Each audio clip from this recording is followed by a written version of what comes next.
good morning. Welcome to the Tree Planners podcast.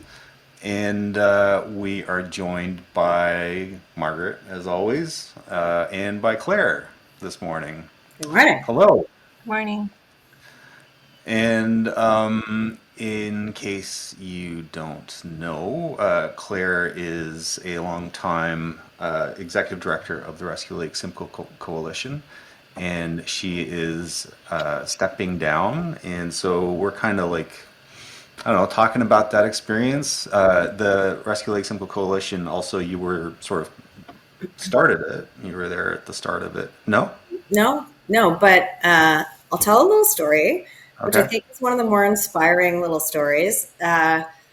When I was, 25, 26, I started looking at the lake at Innisfil and Cooks Bay, where my family has cottaged since 1889. And I was like, I don't really understand what's going on at this lake.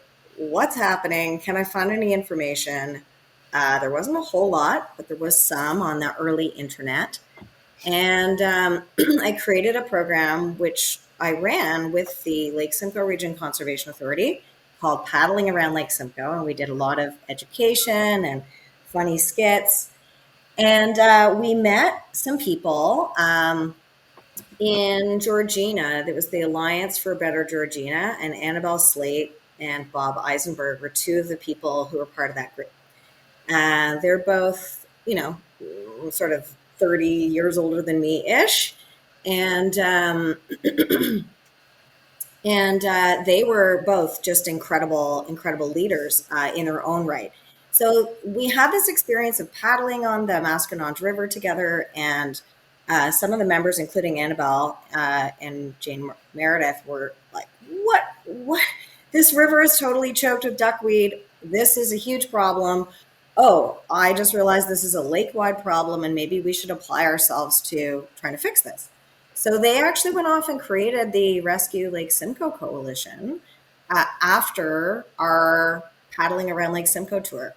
I went back to BC to my boyfriend at the time and spent another year or so there before that ended, and I just got pulled back to Ontario. I mean, actually, Lake Simcoe pulled me back to Ontario. I just kind of got hooked. I was like, that was a great experience, and came back to Ontario, and then reached out to Annabelle and realized that they had started the Rescue Lake Simcoe Coalition in 2003, the year after my Paddling Around Lake Simcoe project. 2003. Okay. Hmm. Huh. We were, before hitting the go live button here, we were talking about parenting, and so I was going to use that as an entry point here. I guess it's a little bit cumbersome, but You can anyways. pretend. I'm like Yeah. one of the coalition's mothers for sure. Okay. Well, there you go. Yeah. Well, I think also just, for those people that are watching and they say, man, I have so much to do, job, everything else. And I think that it's worth noting that the people that do this work are parenting like their organization as well as their parents on the side for the most part. And it's quite a interesting blend of things. I know both of us have brought our kids to events and protests. I know Adam has done that too with some of this stuff, but for the climate change. So it's like a different way of growing up in a way of when you've got kids in a small grassroots organization, for sure. Yeah. I think it's been it's always kind of refreshing to ask the kids, what did you understand? What did you learn? What did you like? What did you not like? What was boring? They'll always tell you what's boring. Adults talking about politics, but actually my youngest now, who's 10, doesn't love school, but his teacher's like, he is so engaged in politics. Oh my gosh, we had that school election and he was a scrutineer, and it went on and on. So, I mean, it is neat to bring them into it.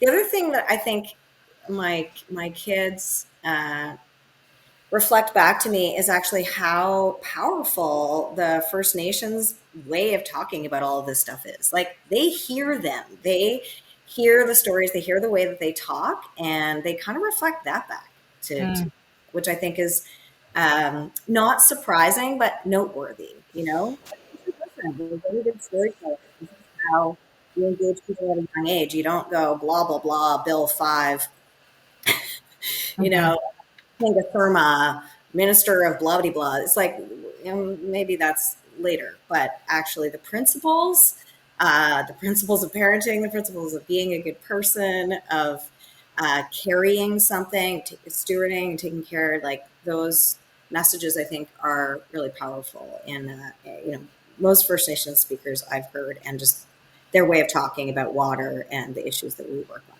Mm-hmm. I think it's something Adam and I talk about a lot is about the power of storytelling, and Adam does that really well with the apps. Forgot a letter there. Maps. And we were at an event last night actually, and for Pollinate Berry, Living Green Pollinate Berry event, and Rescue Lake Simcoe Coalition was there too, but it was Jessica that was there. And people came and saw the maps and are like, "That's really cool!" Like just for people to be able to engage in a story that's involving landscapes in a different way that they hadn't thought. So my question is like, what would the story you would want people to know about Lake Simcoe? Well, I think one of the things that's kind of cool about Lake Simcoe is its history, right? Its name. It's like shining waters, beautiful waters, the jewel of Ontario. Like these are the names that both native and settler folks have applied to the lake. It connotes a whole lot of love and reverence. And again, not to tap into too much to the First Nations stuff, but again, like we're water protectors. We have to be water protectors because the water can't protect itself. So it really is up to us to ask questions, and I think challenge some decisions. And I think in our personal lives, of course, do the things that you should do. Like don't use fertilizer on your lawn like you really don't need it and it pollutes the lake. Don't waste water, all these things. But don't get too obsessed with all the little individual things you can do. You have to you got to look up.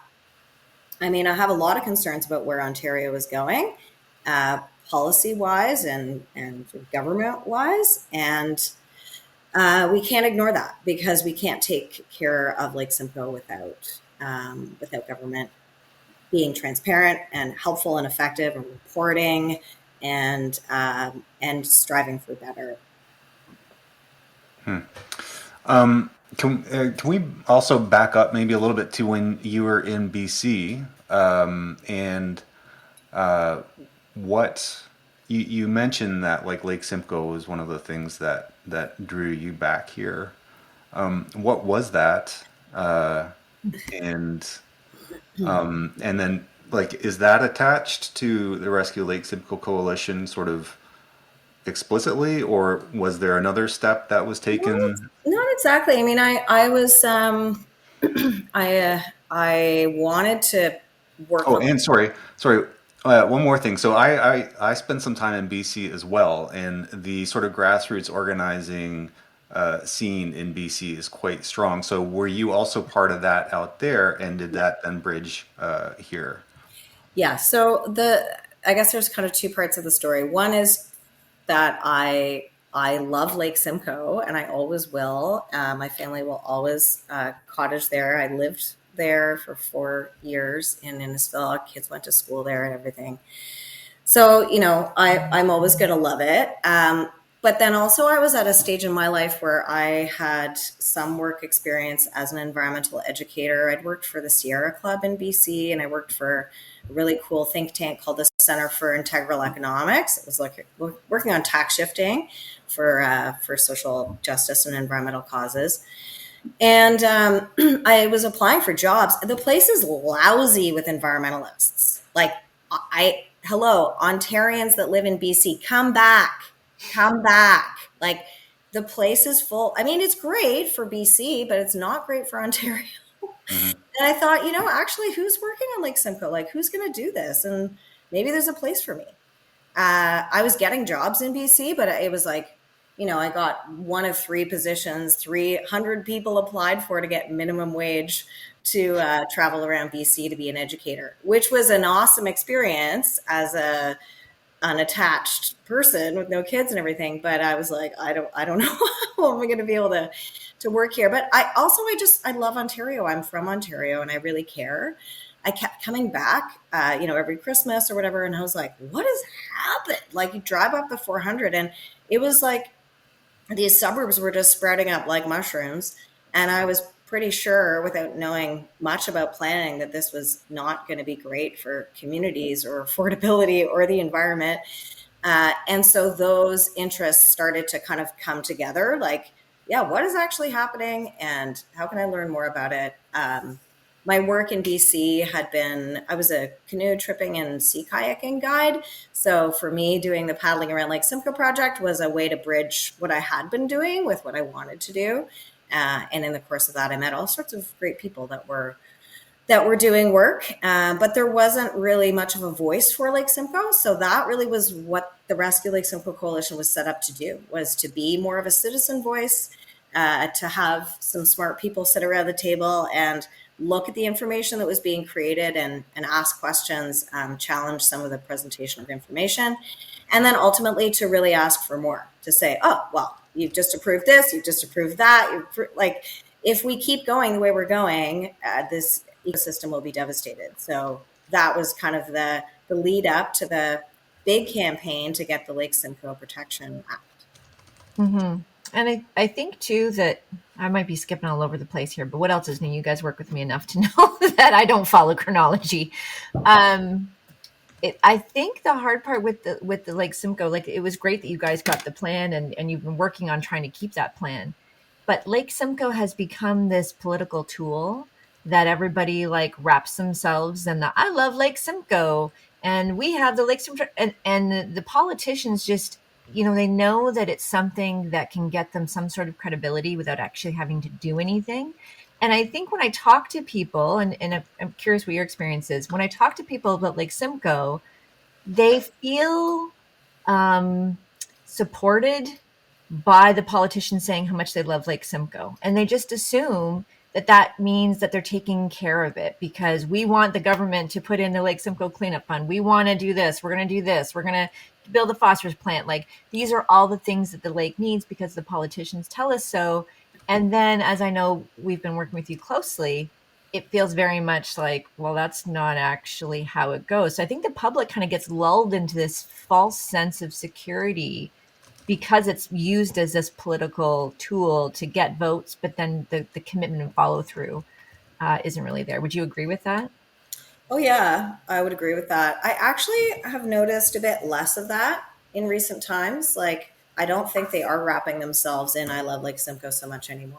Mm-hmm. And I don't know really why. If it's just because they're like, well, look, we just had this provincial election in February that nobody really quite knew about or understood why we were doing it. So, like, we'll just throw together. I mean, honestly, their platform came out like, what was it, a week before the vote or something? Like, I mean, I don't know what any of those conservative MPPs were saying they really stood for, except Captain Canada, which is code for let's remove all the guardrails and mine and drill, baby, drill. So I mean, for me, like, yeah, this is enormously frustrating. We have been in good faith sending letters, trying to set up meetings, started off well. And then within like a couple months, the doors were slammed shut. This government basically does not talk to environmentalists. So, we've been trying to call it out. And I would say with limited success. So there are, I think, a few factors that are part of this. I mean, of course, Lake Simcoe, it doesn't exist in a bubble. It is subject to all the same societal forces. And so during my tenure as executive director, so just the last 7 years, the media landscape around Lake Simcoe has absolutely crumbled. Mm-hmm. Like, I think there are a few print papers left. Almost none of them are independent. There's still quite a lot of great journalists, but a lot of journalists are out of work. I heard people just I check Alcona chats on Facebook all the time. Margaret's like, oh, Dangerous. there with girl. Stop telling us how much you look at Alcona chats. But I think it's actually kind of a helpful thing for like, what do people care about and talk about and listen to and need to know? Mm-hmm. Um, and oh, I just lost my train of thought. What was that? So whatever. The Media landscape. crumbling Oh, of yeah. the Yeah, sorry, that it was, hey, what happened? Why are all of our daycare centers not taking as many children in the fall? Stressed out mom here. I don't know where I'm going to send my child for daycare. This doesn't have anything to do with Lake Simcoe, but like, oh, well, and a question: what level of government is responsible for this? Mm-hmm. So, people are getting information through Facebook, and you can't share news on Facebook anymore. It's another, dagger. I tried to share a CBC article that explained this, and I was like, oh yeah, right. I can't share information. So, I wrote like, well, you have to support your paper, like subscribe, $5 a month. I do it for the digital media around Lake Simcoe. Mm-hmm. So the media picks up what we write all the time, but if not a lot of people are reading the media, it's hard to reach them. People are on tons of different platforms. I mean, if all you want to look at all day is pictures of birds on social media, you can do that. So if people don't want to know, like what do you do? Yeah. Yeah, for sure. And I think I just want to point out one little thing before I'm sure Adam has a comment there, but when you said environmentalists, the one thing that really bothers me about how that's being used, and as you know, the premier just said maybe a couple of weeks ago about the radical environmentalists. Most of the environmentalists we work with, our work, your work, is based on science. This is based on evidence. It's not just weirdo, wacko people that have these ideas that they pulled out of thin air. Like, you both have environmental studies background, you're a planner. Like, we're talking about very intelligent, well-educated people who are using international science, university, like all of these sort of things. So it's kind of this weird thing now where when you're saying the government isn't talking to environmentalists, I want people to know it's not just the groups like ours, although very clearly based in evidence and science. It's actually scientists. Those are the people that are not within their government. They're not listening to them either. So it's not just environmentalists. Environmentalists encompasses a whole bunch of people who are educated, who know the issues, who have the evidence and science to back up why they're concerned. And this government seems to be immune from that. They have a little echo chamber, and that's the way they like it. And some of their base, I would say, actually appreciates that they don't talk to environmentalists, because they've gotten this idea that we're radical, that we're really just talking out against progress. It's a really kind of toxic binary that's been set up for sure.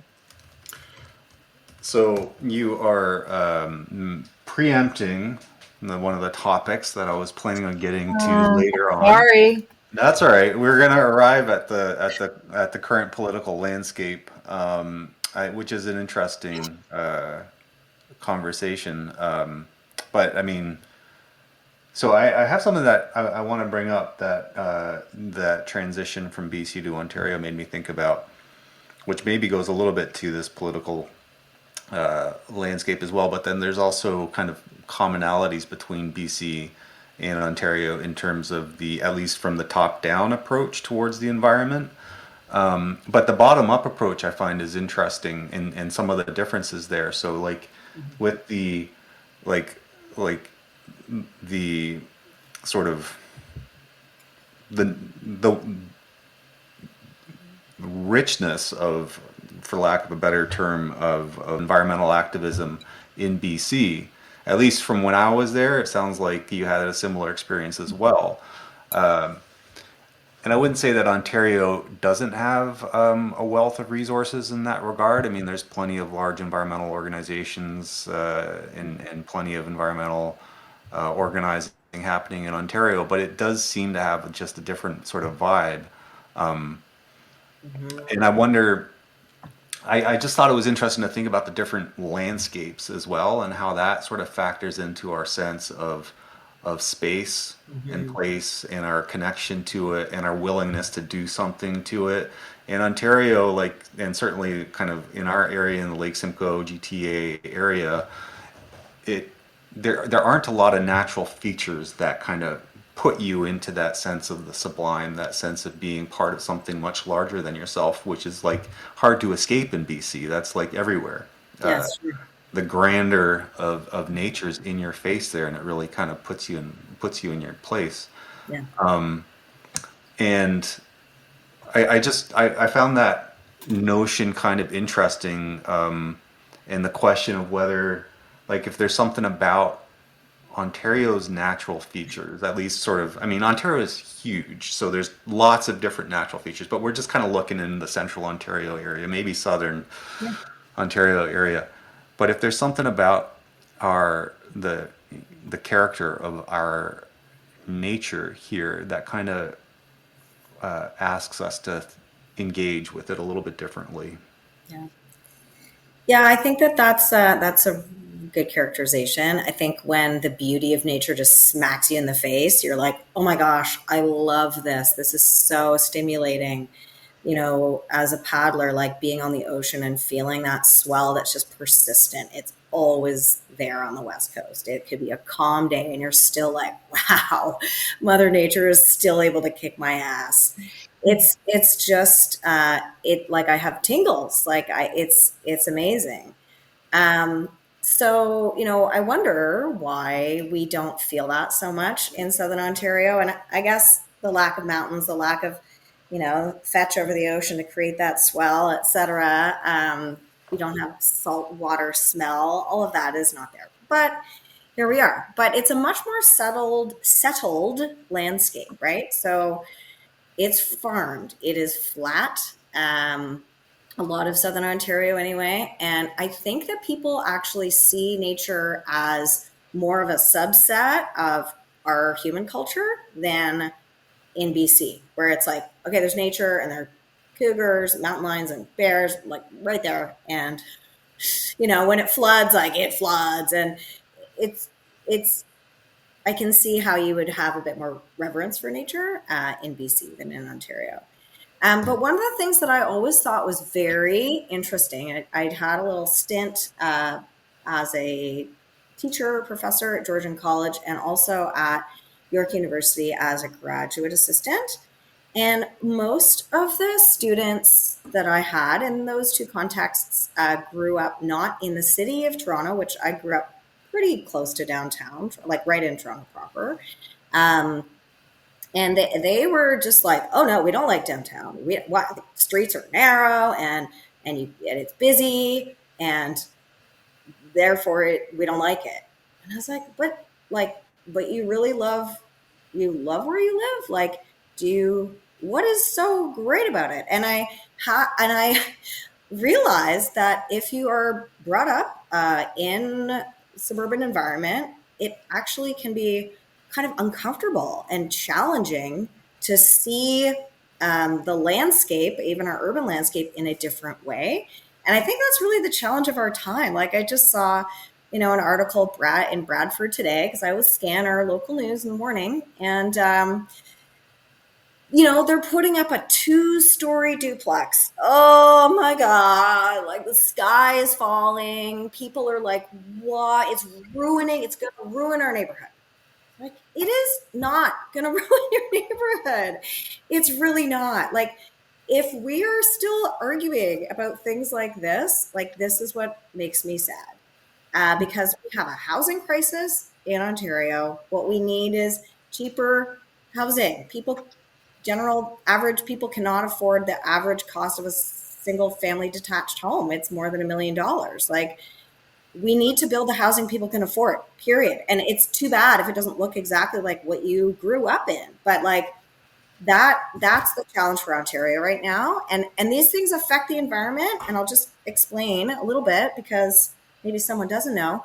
When you rip up the land and then you have a pile of dirt and it gets whipped up by the wind and it gets rained on, all of that erosion, whether by air or by water, it all ends up in a water body. And the dirt contains phosphorus and nutrients, and they contribute to the excess weed growth and the phosphorus pollution of Lake Simcoe, which is its main problem. Mhm.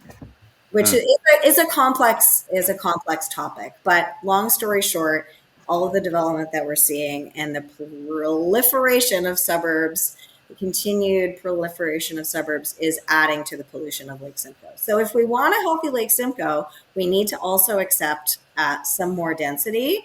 And I'm telling you that like a two-story building in a community of bungalows, like that's what I live in, where I live in Toronto. It's like pretty much all bungalows. I live in a bungalow, but there are two-story houses on either side of me. Oh well, I'm not moving. Can I just touch on a few things there?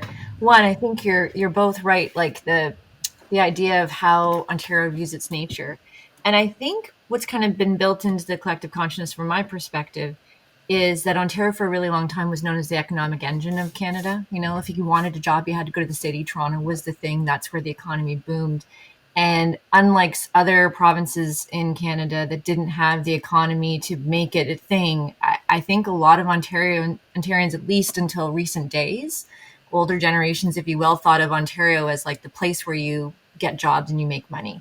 And I think that's still running in how governments talk to people. You know, like we got to build, we got to get our economy where like there's this heyday of manufacturing that we've kind of is now long expired, Yeah. but I think it's still there in our collective memory for those that are old enough to remember it.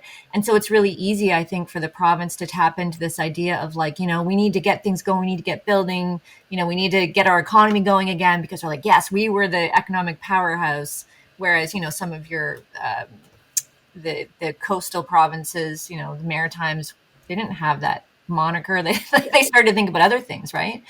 And I also think that when people respond, so we're getting this like big housing push, right? Because got to build Ontario back to the economic powerhouse that it was, and people come to know that first. Unlike BC, as you're both saying, that nature is kind of prevalent, you can't really escape it. That's its first identity. But I think that the reason why people are afraid of density, part of the reason at least, is because generally we don't actually build very attractive communities in Ontario. There's really not like they build density without trees, without parks, without landscapes. It just again almost mirrors that Ontario image of like we are functional, not beautiful. You Yeah. know, our economy's functional, our province is functional because we get the stuff done, we get the jobs, we do whatever. We're not worried about the beauty because it's the function before form, right? And so I think that some people are just used to seeing ugly communities. And so the developers try to do this really nice facade, perhaps, but it's still ugly because there's no nature there and people aren't really connecting it. And I've heard from a lot of people that are like, not that I think duplexes are going to ruin it. I agree with you. I think that you need density, but generally it ends up how whether we do sprawl or whether we do dense communities, they all end up generally pretty ugly, all mostly concrete, you know, not a lot of nature, not a lot of green spaces. And what we do know in Ontario after COVID was that most of the people that had access to nature were not living in suburbs, were not living in dense areas. They were living in like, you know, rural estate kind of places. That's where most of the nature is. So I think that the planners and the cities and the municipalities have to take a little bit of responsibility for how do we actually build communities that are still accessible to green space so that when someone goes, we have to build, we have to densify within this place, we're not going to just rip out all the forests, we're not going to rip out all the things that are beautiful about it. And I think there's a healthy amount of distrust that's been earned, and I don't think the province is helping with the policies that it's putting in about, you know, not no park space, you know, for certain developments. Like those sort of things just reinforce this idea that Ontarians get to expect you're going to have a functional life, but it's not actually that functional and it's definitely not that beautiful. And you're going to have to drive somewhere to get that sense of awe. Yeah. And let alone, I mean, I think, a sense of awe and loving nature. I agree. It's really important for people to have access. It's really important for people to ask their councils to do this because that's all we really have left. I mean, there's a little story of sort of an activity, a success, and a failure to answer three of the questions that you sent me, Adam. Mm-hmm. that kind of tells a good story of kind of what it's been like over the last 7 years. And you guys were involved with creating a map. We worked with a cartographer from the University of Guelph at the time, Kirby Calvert, to map the extent of policy protection for wetlands and forests in Simcoe County and across the Lake Simcoe watershed.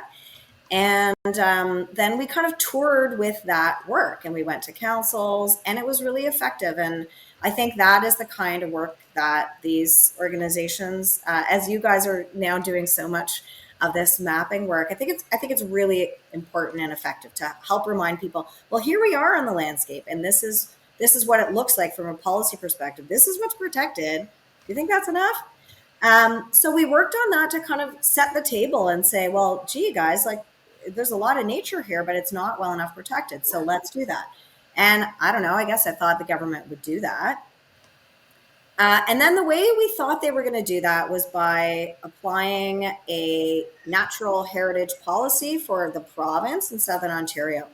And then they produced these horrible, unusable maps. And then they were like, here you go, counties, consult with your lower tier municipalities. Good luck. I don't know how you're going to match this map with the mapping you have. But anyway, so all the municipalities and our organization in particular did a lot of nitpicking at these areas. Why isn't this included in your natural heritage system that would get a higher level of protection? What about this? This is right beside a park. Why not bump that corner out? Like, there are all these sloppy details that everyone's like, nature, schmature, whatever.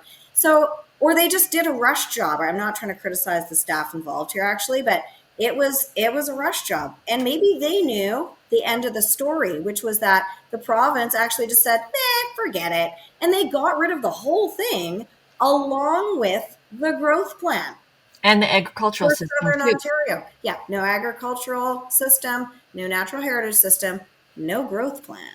Mm-hmm. So, I mean, I'm shocked that is what happened, but it's pretty dispiriting when you've put in an enormous amount of time and energy and very good research, very careful work, and they're like, no thanks. But then they're like, hey, free fishing on Father's Day, and hey, we're adding a park. And it's like, you can't save water and fish by just creating little parks here and there. You need connected natural heritage systems. And they've said no to that. Mm-hmm. So that is very alarming. Like, anyway, that is one of those stories of what happened in my tenure. And, where do you go from here? I guess we have to go to our municipal councils and say, wait a minute, again, this is in the environmental protection area, which doesn't really have very strong protection, but, can you stop doing that? And, in Innisfil, for example, I just applied to be on their environment committee. I was denied, even though I told them that I was stepping down as the ED here. And, I'm sure there's some good people on the committee. One of those people is Marvin Geist, who has helped a number of people remove their forested properties from the environmental protection category and have them turned into subdivisions. So I'm just like, how cynical is all of this? Like, you've got a developer on your environment committee and you have one of the best known environmentalists not on your committee. Like, who's the bad guy? I don't know. I don't think I'm a bad guy. I tried to live a good life. Yeah. I mean, it does speak to, I think, how we view the environment here. And I'm constantly also thinking of this juxtaposition with BC. And I may have given the perception that things are like peachier than they actually are in BC with respect to like environmental policy and things like that. Because I mean, one of the things that you'll experience out there is clear cuts. At least if you look, what's the buffer typically on the side of the road? The buffer is usually just enough so that you can't see the clear cut. But if you go like 10 meters off the side of the road, often you'll see nothing but cut down forest space. But that can regrow, and often it's also in areas that aren't suitable for building on.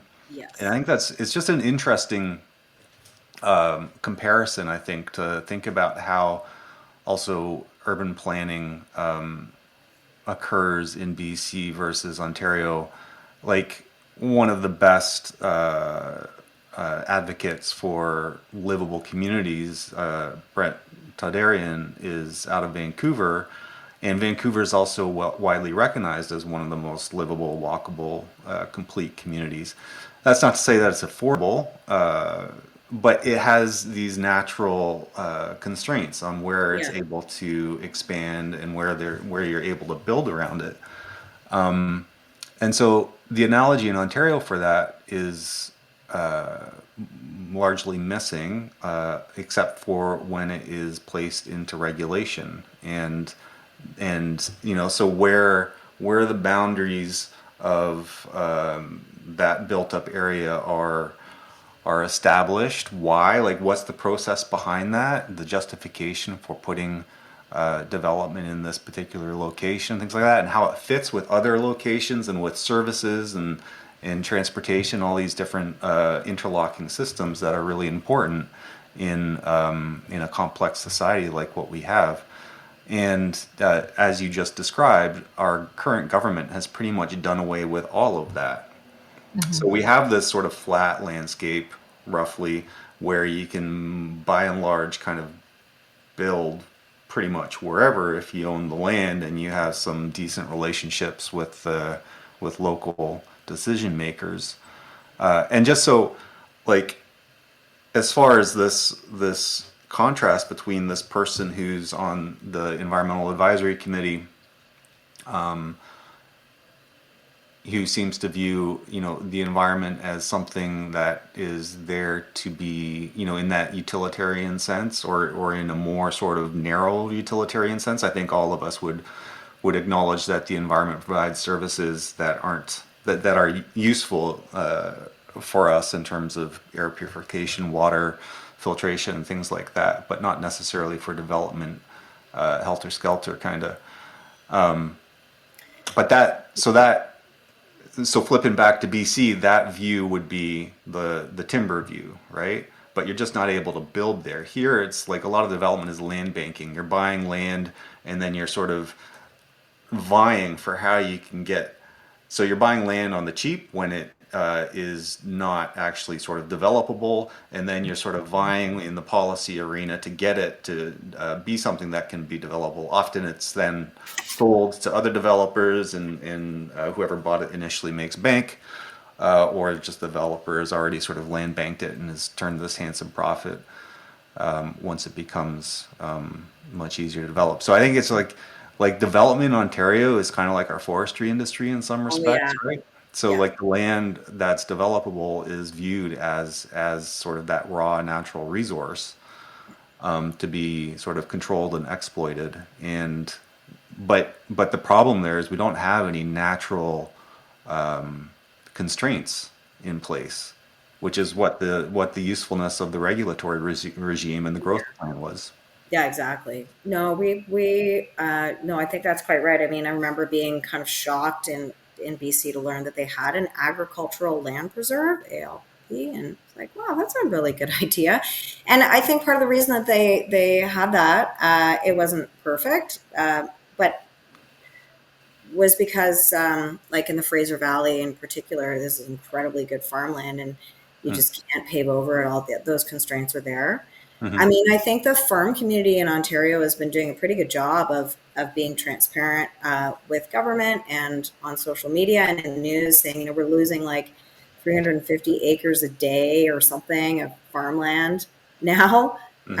in southern Ontario, and it is a finite resource. So it is. I think we need to ask people to expand their minds a little bit more and think like, well, where it's not true that we can just farm up in Muskoka, guys. Like the Hmm. soil is really bad. Hmm. So we can't just say, oh, climate change is going to mean that you can farm in new places. Good for them. Like we need to protect the farmland that we have. Uh, Hmm. and yeah, and like some interesting government research from within the last 10 years, like the size of the farms gets bigger and the numbered companies that own the farms grows. So, it is viewed as an investment. And I think we're really going to harm ourselves. If you just pictured your body or your children as investment opportunities, like things wouldn't go so well. I don't think in your relationships with your children or with your body. And so I think we maybe just need to think about the land a bit more that way. We need some land for farming. We need some land for forests and nature. We need some land for housing, but we it's just a bit too bad to see all of the opposition to the housing that people can't afford. It's going to be smaller, it's going to be more dense. We have a labor shortage. But we also right now have federal money that is going to be coming for this kind of housing stock. So I just think it's a really important priority right now for people to recognize that we're not actually sacrificing anything by building the housing that we need and that people can afford and that the government can afford to build. And in fact, we probably will be saving something in that if it's more dense housing, you're not building on farmland, you're not building in a wetland or a forest like around Lefroy in Innisfil, where we've lost lots of forests to development. Yeah. The hard part is, though, is that, like, going back to what you were saying earlier and what Adam was kind of building on, is that I don't think that there's much discipline in planning in Ontario. And if people have joked that Ontario's policy is just three developers in a trench coat. And I would say that, like, I look at it, that kind of aspect, is almost like if you had a 3-year-old. Children developmentally are very self-interested when they're young, right? That is a part of their psychological growing up and maturity.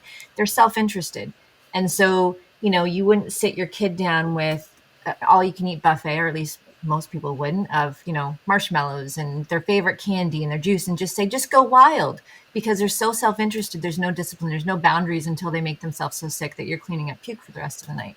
But what we have done in Ontario is removed any discipline that people want to call red tape.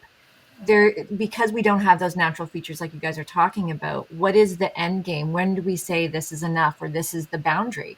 And so the natural heritage systems and the agricultural system mapping, like, I want to underscore to people, what that was going to do was going to give all of the bodies, from conservation authorities to the province to the municipalities to regions, a map.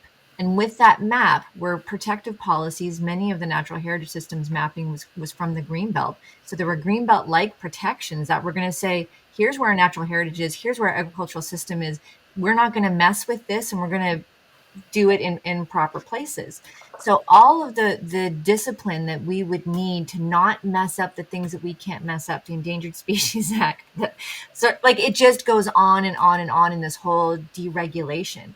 And the only thing we really have left that provides any sort of discipline now with planning, I see it, is the Lakes and Protection Plan, to a degree, and also the Greenbelt to a degree. And those are actively being undermined. So, when people think about how planning policy is done in Ontario, I think you should just imagine, would you give your kid a bowl of marshmallows and just tell them to eat as much as they want? And right now, there's no guardrails. There's no guardrails in it. We're just allowing them to say, just take what you want. And talking to counselors across Simcoe County, they're saying, like, look, we've approved so much housing, it's not getting built. And we can't control when it gets built, because we give them all of the approvals. Then they sit on it until it's ready to be marketable, until, like, it can be profitable. And then we still have a housing shortage. So then we try somewhere else. And you start to get into these things where I think it was Oakville. I'm going to say maybe 3 or 4 years ago, you guys might remember better, but they said they had close to like 400,000 units already approved that haven't been built, that developers have just been sitting on. So this whole idea of land banking, it's more than just like, oh, we want to build and we can't build. No, you can build. We already know that there's enough housing supply already approved in the pipe. That's from the province. It's just not getting built, and that's not the municipality's fault or the conservation authority's fault. That's the developers waiting for the time when it's profitable. Just like your kids are going to sneak candy when you're not looking, right? Like, they're just waiting for their opportunity. It has nothing to do with them wanting to be, for the most part, good corporate citizens or provide product. Maybe I'm or providing what's needed. Yeah, just to add to that, I mean, the growth plan in which the government of Ontario has tossed to the curb, an required award-winning plan, by the way. award winning, Yeah. like across North America, won an award for a great way to manage growth and build efficiently. Like it wasn't just like I don't know who's watching this, but I mean, there's no WEF involved here, right? Like it's not like there's some United Nations power saying No. you're going to make a growth plan so that you can control people in these little towns. Like, no, it was how do we build what we can afford? So, and how do we build what is needed? So, before expanding the settlement area, the area that you're allowed to build in, it used to be under the growth plan that the municipality, with the working with the upper tier, like the region or the county, had to say, well, we don't have enough of this in our housing mix, and we've used up all the land that we have approved for housing, and so therefore we need to expand our boundary. You needed to be able to justify that. Mm-hmm. And that might sound like red tape and really boring to some people, but here's the problem.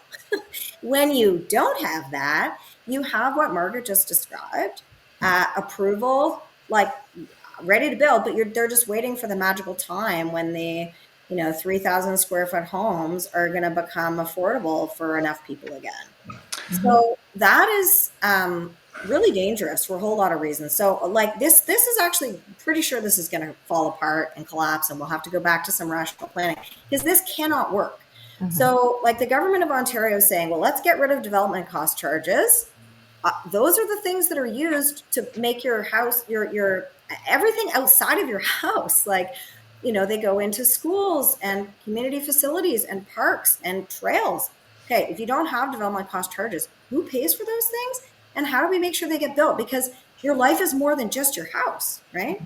So there's a lack of funding. And then if they just sprawl, then you need to run new pipes to all these places. And who pays for that? And if you don't have the money for that, you can't build that. So I don't know, like I think the Ontario government seems to be playing roulette with the federal government saying, look, we have all this stuff approved. Now fund the infrastructure. And it's like, well, wait a minute. The development community, which is a for-profit sector. Special interest. They used to fund or be part of funding this infrastructure, and we've let them not do that anymore because that was what? Red tape? Like it's literally the pipes. Mm-hmm. It's like, this is not red tape. This is essential stuff for the development. So frankly, we spent so long reviewing official plans, doing all this really detailed policy planning work. They blew up everything that we were commenting on. Like it doesn't exist anymore. Yeah. So it's going to be a freaking disaster. Like there's no way that what has been approved in Ontario is going to be built on the timeline that people need to be housed. I think we can only really look to the federal government working really quickly on prefab, modular, I don't know, but we need to build a lot of affordable housing so that the price of housing for everybody can start to settle down in Ontario. Because what the Ontario government has got planned is just ridiculous. Mm-hmm. So we've got about 10 minutes to go here, and I want to ask, curious about your experience in grassroots organizing and environmental advocacy, and sort of how that's changed from when you started with Rescue Lake Simcoe Coalition here to now. Well, yeah. I would go back further to, I started working at Environmental Defense running Campaign Lake Simcoe in 2006, I think, maybe 2007.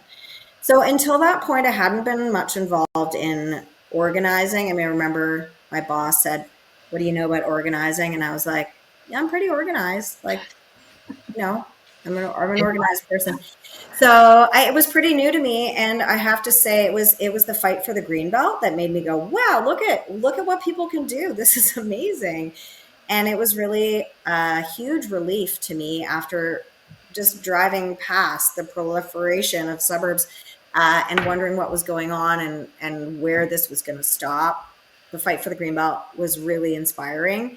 It was an amazing collaboration of people in government or opposition. And In we were 2010, I'll just interject. We're not talking about the recent fights for the Greenbelt. We're talking about when it got first established yeah, in 2005. 2005. Yeah. Yeah, so that was pretty exciting. And I think also at the time there was a lot of belief that kind of if you organize it, they will come. And that was fairly true with some really good organizing. There was not a lot of social media way back then. And I remember people being like, oh, I have to tweet, and that was not how we were communicating. We were communicating through newsletters. On our Lake Simcoe campaign, we were engaging people of all stripes, but we had really strong interest and engagement from, well-heeled professionals who didn't necessarily see themselves as environmentalists, but they wanted to make Lake Simcoe better. They wanted to make the world a better place. They thought they had something to give. And so I think, the beginning for me was really, really inspiring. And we got the Lake Simcoe Protection Act and plan. And that process was not grassroots, but what happened after was not grassroots. So I just want to kind of acknowledge the pivot. So it went from this big campaign with lots and lots of public support, the involvement of the Ladies of the Lake, Ontario Nature, Environmental Defense, everybody saying I love Lake Simcoe, all parties agreeing. I mean, it's just like, wow, all parties agreed. Like, when has that happened in the last 7 years? Like, come on, like, agreeing is good. I wish they would agree sometimes. Anyway, so it felt pretty great. And then when the government was creating the regulation, a lot of stuff for me, anyway, it went into a bit of a black box, but I was in that box. I was part of the policy network and working with government and multi-stakeholder, recreation, First Nations, municipal, fishing, tourism, like all those players were together creating the Lake Simcoe Protection Plan together. I think that was a really effective process, and I think we got a good product, maybe not perfect, but a good product with the Lake Simcoe Protection Plan.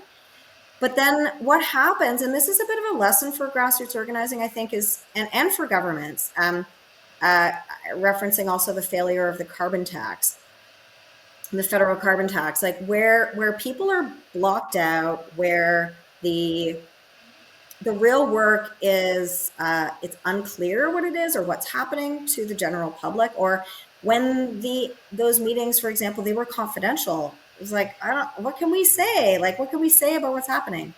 That really takes the wind out of the sails of grassroots activism. And I think that part of what's happened at Lake Simcoe was, and I'm sure we were part of the problem too, is to say, well, fantastic, we got this legislation, we're good to go. And, the new government said, we will enforce and we will implement and we will continue the Lake Simcoe Protection Plan.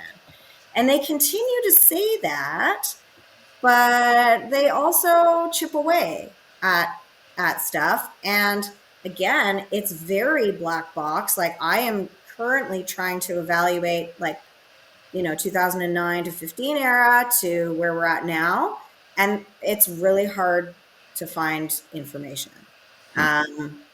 Like the fish health one, I'm like, I don't know. I think it's worse, but anyway.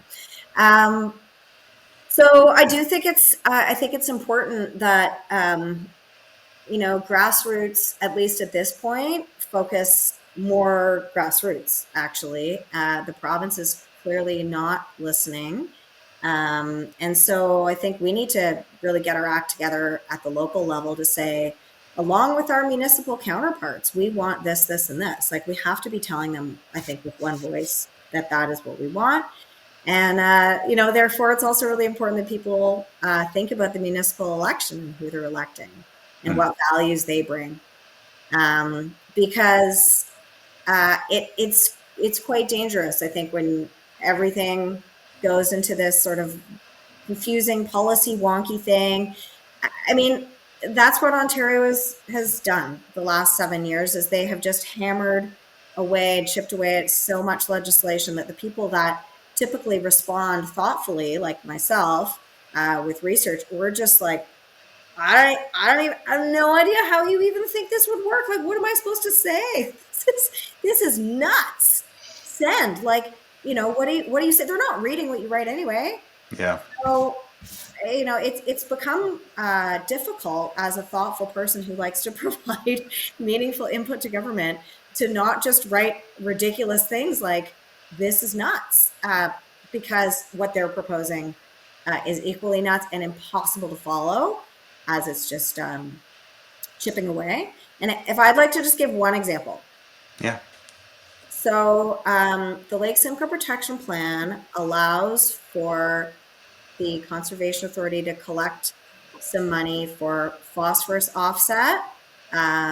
Developers can pay into a fund, or they can minimize their pollution on site or the flooding that's generated from their development on site. I wonder if that piece is going to survive, because Ontario has just said you're not allowed to have green building standards. Is that a green building? Is that going to be lumped in with green building? So they didn't come out and say, Lake Simcoe Protection Plan, we're gutting you, but they chipped away at a related thing that without mentioning Lake Simcoe. I don't know. Is that going to survive? There's other like site specific stuff that really has to do with green development, because that's what we need at Lake Simcoe. Yeah. We need green development, and everybody agreed to that 8 years ago. So like, why not now? Okay, so we're bumping up against the edge of our time here. So we have 3 questions that we ask all of our guests. And so the first is, what advice would you give a young person who wants to make a difference? I would say just jump in. Jump into learning about something that you're interested in. And if you've done a little digging and you're still really interested, then hopefully along the way you've found organizations that are doing similar work. And whether you want to join them or whether you want to like focus all your school research projects on this topic, like you can do that. Like, school is an amazing opportunity to study what you want within the confines of this exercise. So I think always be, and I did this myself, it's how I launched my career, was an independent study. So always be looking at those opportunities, and also like get off social media and just engage with your community. Like, go out there and be a scout leader, or be a swim instructor or whatever. Like, just get off the social media and go for I think it. that's useful advice for everyone in all walks of life. That is true. At all times. It's like the plague of our modern times. Okay. Question number 2. How do you think about failure, and how do you respond when it happens? Well, this is a challenge. I do feel like the environmental sector is failing in Ontario, and I'm really sorry. I feel really bad about it. So that's part of my answer.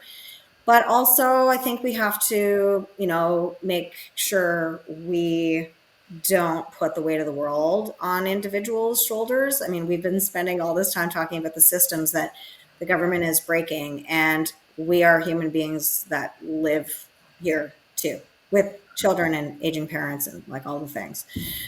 So, you're human, I'm human. We're going to fail sometimes, but it doesn't mean that it's over. Like, it just means that a different tactic is needed, and or maybe a different topic is needed. Come back later. Yeah. Okay, and the last one, what's your greatest fear for Ontario and your greatest hope? My greatest fear for Ontario is that Ontarians elect this provincial government again, because it's not going well on any count. My greatest hope is that we can learn from the situation and say, well, we tore everything apart and it didn't make anyone's lives better or cheaper or get anyone anywhere faster. So maybe we should go back to evidence-based decision making. Crazy, outrageous. I know, what a radical. Scandalous. Yeah. So radical. Well, any closing quick remarks there, Margaret? And no, I just Claire, well, yes, I do actually. When Claire did her Laugh for Lake Simcoe, which I don't know if we're going to do, she did a nice little ode to SCGC and us. And I know this isn't really your farewell, Claire, but in an official capacity where lots of people are watching, hopefully thousands of people all over the globe watching this podcast. I just want to say how much it's been a wonderful experience getting to know you, watching you organize, learning from you, having you as a sister organization, even though we're not directly affiliated, but we worked really closely on things. And I think, um, people should be very proud of the work that you did. And I'm trying not to get choked up here a little bit because I'm like feeling, because I care about you a whole deal, and you've done a lot of really great things. So people should be very proud of the work that you've done and the work that Rescue Lake Simcoe Coalition has done. And if you care about the lake, then you need to help make sure that organizations like yours and ours continue. And just, you've done really well, kid.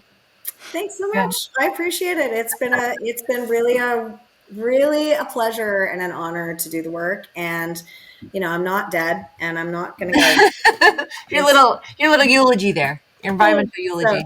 yeah, no. Thank you. Appreciate it. Well, and thank you everyone for tuning in.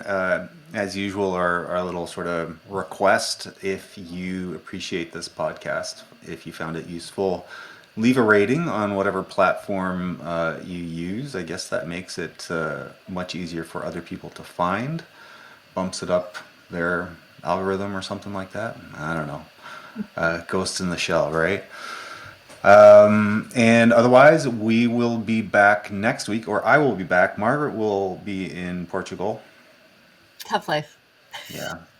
I will be back next week, and I'm going to look for a co-host. I've got a couple in mind that I'm going to ask, but I will be back with former Premier of Ontario, the Honourable Kathleen Wynne, next Tuesday at 11 a.m. And for now, thanks again, Claire, and we'll see you soon, I'm sure. Yeah. Thank And you too. okay, All bye, right. guys. Bye.